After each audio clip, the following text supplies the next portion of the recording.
Այս հարցի հետ կապված մենք դրանով հետ շատ ենք զրուցել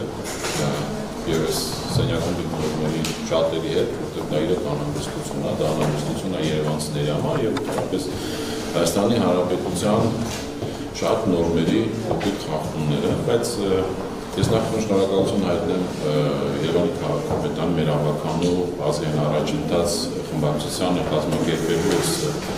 Աննային, ես լավ չեմ հասկանում, լսում չի քննարկումը ոնց հասկանում, որ երևանցիները պետք է իմանան, որտեղ ձեր սրտացավ վերաբերյալի շնորհիվ մենք այսօր հայտնվել ենք այստեղ եւ կազմակերպիչներին, անջան ձեզ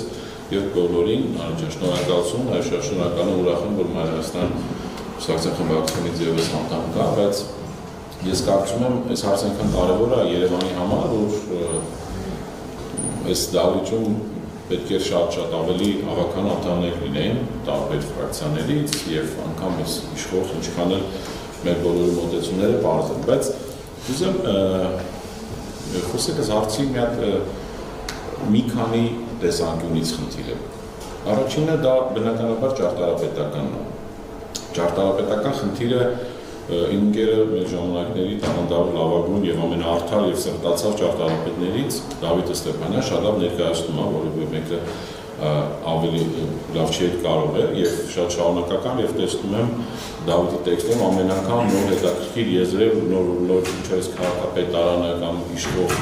կուսակցություն անդադ նոր բաներ առաջ բերում, ոնց որ ասում է շատ լավ նշեցիք, որ 50 տարի առաջ են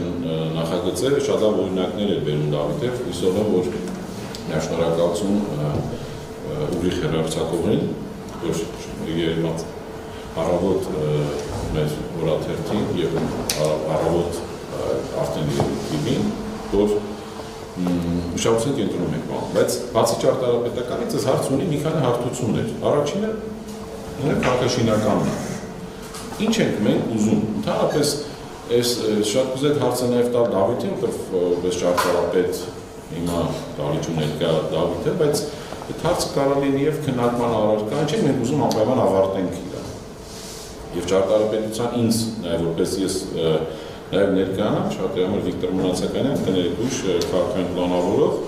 բայց ես կարծում եմ, որ ճարտարապետության այս նախագիծը, որը որ ինչ որ անհասկանալի շահել է, համարենք անցած այս հիմնական փաստաթուղթը, իհարկե հեռանկարներ, այսինքն մենք էլ ցածր դերեզոն նայում ենք դեպի վերև,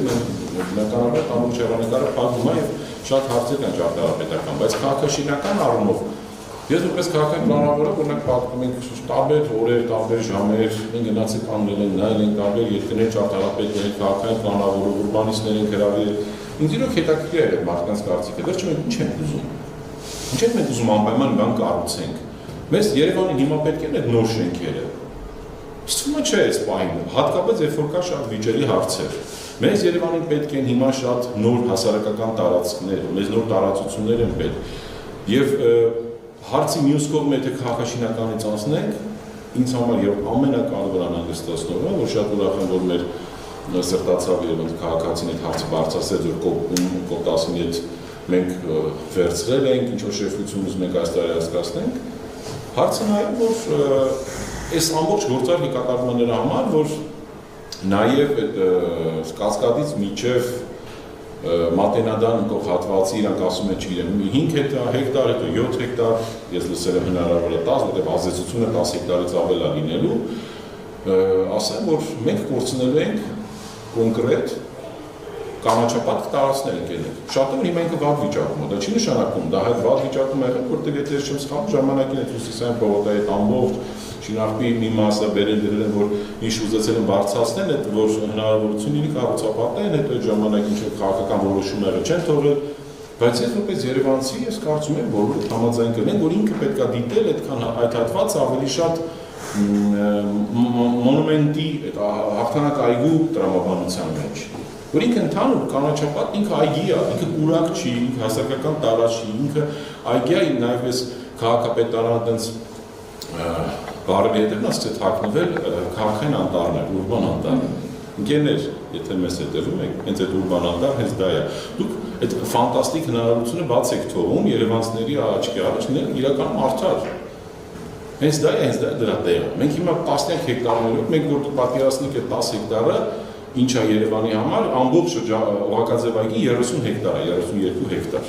Այսինքն այդ 10 հեկտարը Օղակաձև այգում ընդամենը 30%-ն է կազմել եւ մենք ունենանք նոր Երևանի հատկապես կենտրոնի նոր թոքեր, որտեղ ինքը այդ քամիները, այդ ամբողջը նենց է կազմված եւ եթե հիմա մենք հիմա անջատվեց Ալեքսանդր Թամանյանի հիմնական 24 թվականի գլխավոր հատակագծով տեսնում եք այդ հատվածը ինչ է։ Ինքը նախատեսված է որպես կանաչապատ, որպես այգիներ, որպես անտառներ եւ այլն։ Այստեղ կա հարցի մյուս մասը, ասեմ, նաեւ ես իրավական հարցն է, որը ինձ համար շատ իրական մի քիչ կասկածել է այդ գործարքել, գիշերային գործարքել, թե Երևանում հա տենդեր արելու մինչև 5 միլիոն դրամի կամ 50 միլիոն մենք տեսնում ենք ինչքան մասնակիցներ կան։ Երևանի երևի թե վերջին այդ Աջափնյակի կամ այդ մյուս ակադեմիական քաղաքի եւ այլն այդ զարմանալի ծառաշարժ, բայց այդ նախագծերից մյուս ամենամեծ ֆինանսապես ամենամեծերից է։ Ես համոզված եմ, որ մեծ մենք կառուցապատողներ ունենք։ Այդ ոնց է որևէ մեկը չմասնակցեց։ Ամենայն հարգանքով նոր շահողին, որտեղ շատ լավ է վերաբերվում, շատ գիտեմ մեր արաբի շուկանը վերականգնելու տենց նույն ձևով առանց որևէ ինչ-որ պատմությունների խոսքը բիզնեսի մասին չի, բիզնեսը հասկանալի է, որ Երևանում պետք է լինեն կառուցապատողներ։ Երևանում հասկանալի է, որ պետք է լինեն վիճելի կամ sense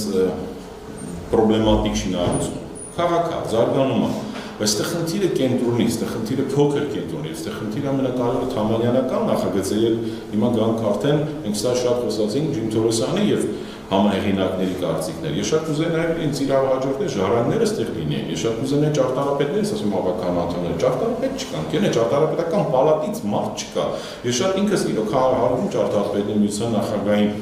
շատ լավ ճարտարապետ է, լավ մարդիկ են, բայց այստեղ է շահի բախում է, որ ճարտարապետների միություն է, որ մենք ասում ենք ճարտարապետների միության նախագահան չպետք է լիներ իշխող կուսակցության ավականոտ անդամ, հա այդ կողմից, այստեղ են այդ խնդիրները առաջանում։ Ամենայն հարգանքով բոլորին այստեղ մենք չենք հավաքվել որևէ մեկի նեղացնել, բայց մենք պետք է բարձրացնենք այդ խնդիրները։ Զարմանալի է, այսինքն ես հասկանում եմ, թե քաղաքապետարանից այնպես մարդ չկա, ճարտարապետը քաղաքաշինական բլոկից, չգիտեմ, եւ այլն այդ փող քաղաքապետ, ավականու անդամներ, չէ՞ վարչություն, որևէ մեկը չկա, սա հասկանում եք, սա տարական հարգանք է։ Դե գիտեք անգամ եթե չհրավիրել են իրենք հարցի կարևորություն այնքան մենք պարտավոր են լինել ներկայացնել, որովհետեւ եթե մենք ես հարցում այդ որ ասում իրավականը կասկածել, այստեղ խոսքը բիզնեսի մասին չի, բիզնեսը չի լինես մեկը չի, մեկը մյուսը կլինի, մենք այդ անդադար խնդիրները տեսնում ենք կա։ Բայց խոսքը նրա մասին է, որ վատ նախադեպ է ստեղծվել, որովհետեւ եթե մենք հիմա լռենք, եթե մենք հիմա ուշադրություն չդարձնենք, չհամախմբվենք, վաղը չմիսօր մենք վտանգված է Սարյան փողոցի հայփոստի շենքը ֆանտաստիկ, որը երևս Երևանի ինքնության մասնակցություն կազմում։ Վտանգված էլ չեմ ասում Զվարթնոց օդանավականը, որտեղ մենք տեսել ենք դա, մենք տեսել ենք Սևան հյուրանոցը ոնց է մի գիշերում քանդվել, մենք տեսել ենք երիտասարդական պալատը ոնց է քանդվել, ինչ որ ծիծաղալու, ինչ որ անտրամաբանական բաներով, հիմնավորումներով։ Բայց այստեղ կա նաև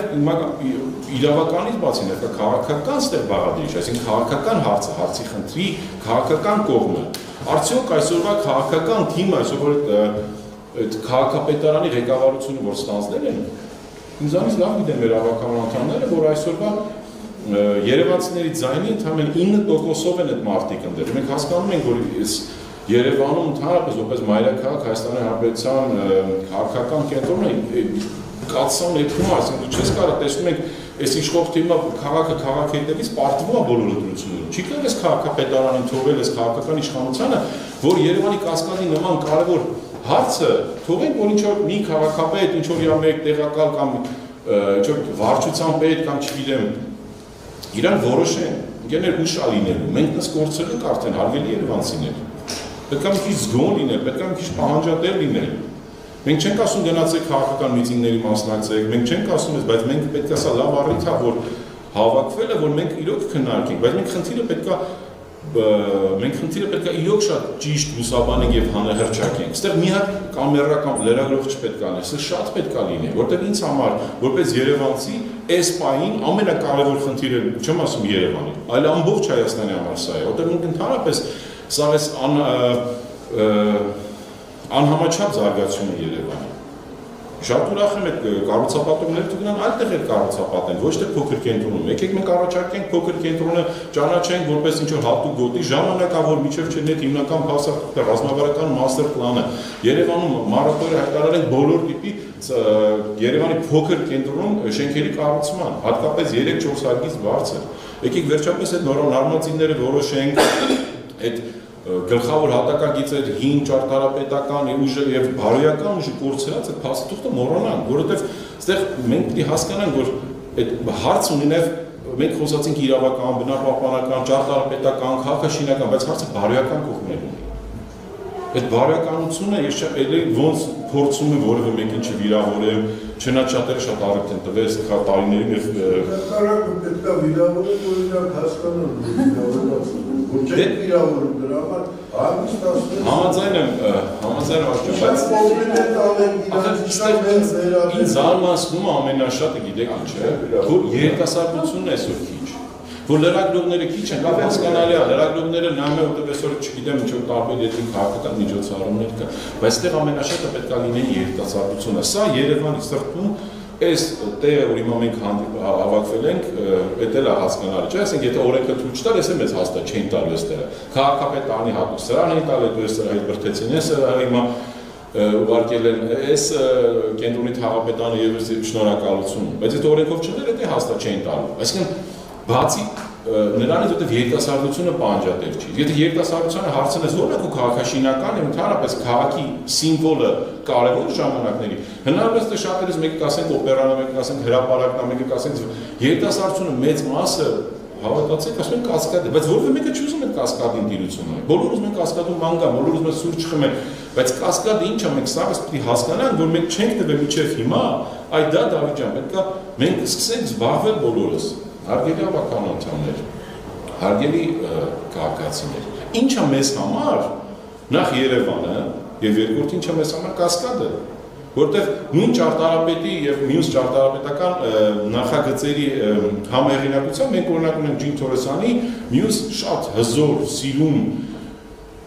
ընդհանրապես հիասքանչ հրապարակի մետրոյի այդ ամբողջ այսպես ասած անսամբլը, բայց ինչի ինքը տենց էլ չդարձավ երևանցիների համար կարևոր տեղ։ Այդ դա է պետք է հասկանալ, որովհետև եւս շնորհակալություն նաեւ Ջերար Գավերջյանին եւ ընդհանրապես որ տեսան այդտեղ ուրիշ բան, այսինքն մենք մշակույթ, որտեղ հասկացանք, որ ճարտարապետությունը մշակույթի մաս է, մենք կարողացանք այդ մշակույթը, մենք կարողացանք այդ ճարտարապետության մեջ մտցնել հասարակական տարածքների եւ մշակույթի եւ հատկապես ժամանակակից արվեստ, որտեղ ինքը ինչ է հասարակական տարածք, ինքը հասարակական տարածքը ինչ որ սիմուլյացիա է, որպեսզի մարդիկ տենց սպոնտան սոցիալական կապեր ստեղծվեն։ Բայց օրինակ նույն կապից չեմ հիշում, որ մեկի հետ մենք ես օպերայի տարածքում ծանոթացած եմ կամ հրապարակում լինելով Երևանի բնակիչ։ Բայց Կասկադը դա ինչ-որ մի բան կա, որ տուրիստների առումով, չգիտեմ, այս վերջին, հա, այս պոպուլարիզացիայի նոր մոդել, չգիտեմ, LinkedIn բաներով, Instagram-ներով եւ Facebook-ներով։ Մենք ունենք դա, բայց մենք դեռ չենք կանգնում, այսինքն այնտեղ մոտիկանում մի թանգարանի անվտանգության աշխատակից էս մի բանը չի թողում, չեմ քաղաքապետարանը մի բանը։ Ես հիշում եմ 2 տարի առաջ ժամանակավոր բան էր նշանակվել քաղաքապետի Եզակի դեպքերից էր, որ ես պատերազմից հետո որոշեցի ու իշխողին շնորհավորեմ լավ բաներ, երբ որ տեսա Հրաչյա Սարգսյան, երբ որ վերցրին Գավերջյան թանգարանից այդ կողքի հարակից տարածքները։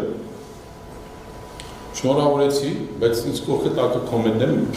երևի ամաչում եմ եւ Եզակի դեպքից աջնջել եմ, որտեղ վիրավորում էին, ասում են հեսա կտնաս կվաճառեն, հեսա կտնաս այդ Կասկադը մի բան կանեն։ Մի տարի, 2 տարի չանցել է տարածքը փաստորեն իրոք ինչ որ դրեցին սակարկելու բան, դա սակարկելու տարածք չի ընկներ։ Մենք պետք է դա անենք։ Եվ մի բան ասեմ, որ մենք իրոք հասկանանք երիտասարդության շնորհիվ, որ սկսեն պայքարել, որ սկսեն հասկանալ բանը փոխվելու Երևանում եւ ճանաչեն, որ սա սիմվոլ է, այդքան բան։ Ոնց անենք դա, այդ դրանից հետո Դավիթ ջան, մեր բոլորիս աշխատանքը շատ կհեշտանա, որ երիտասարդությունը միանա, որ երիտասարդությունը պահանջատել լինի, որտեղ ես ինքս օրինակ նույն Կասկադի բնակիչներ շատ հույսեր չեմ կապում, որովհետև հիշում եք Քրիստինա Կարանյանն ափսոս այսօր ներկա չի, մենք ընդհանրապես 7-8 հոգով կանգնացրեցին Կասկադի այդ մեջի խորքային ծառերի ոչնչացումը, հիշում եք, այդ Մոսկովյանի մասը բնաջնջեցին, հիշում եք, մենք ընդեր էինք, եւ դուք եթե չնեկա մնացած անդամներ, կասկադը չէր լինի, հիշում եք, չէ՞ որ մեծ սաղարթով ծառերը ոնց էին ուզում ոչնչացնել։ Բայց որտեվ կասկադի բնակիչների կեն ասում են դե լավ է, էլի ոչի դա էլի բան չգիտեմ։ Մարդկանց գիտելիքներ, իսկ այդ վատ է, բայց բնակիչը կարա կոմպետենցիա չունենա ծառի վերաբերյալ կամ գեղագիտական ճաշակ կամ ինչ որ գիտելիքներ համապատասխան կասկադի շարունակությամբ։ Այնա ինչ որ ֆրանսիացու լավ, ոնց ասում, ամենայն հարգանքով։ Իսկ այդ մարդը չի եղել, մարդը երբևէ չի եղել, պարզվում է մարդը շահել է տենք, չգիտեմ, մրցույթ ա եղել չի եղել, բայց այդ մարդը ընդհանրապես չի եղել, չի պատկերացրել իմաստը, չի պատկերացրել խորությունը, չի պատկերացրել գլխավոր ինչի համար է կառուցվել դա, ինչի համար է կասկադը կառուցվում, ինչ շատ պիտի խոսանք, պարոն Ստեփան, ես ընդհանրապես շատ կուզեմ, որ դուք շատ գնաք հարցազրույցների, շատ պատմեք, ավականու անդամներ, մենք բոլորս անընդհատ խոսանք եւ հատկապես երիտասարդության հետ աշխատանք տանենք, որ հասկանանք սա երիտասարդությունից մենք զրկում ենք այդ ժառանգությունը, մեր երիտասարդներին, մեր երեխաներին, իսկ դա հենց այդ յուրատկությունն են նա, որ դառնում է մեր համար շատ կարևոր ինքնության մաս։ Շատ շնորհակալություն, որ կազմակերպել եք, կներեք, եթե մի քիչ երկար ստացվեց,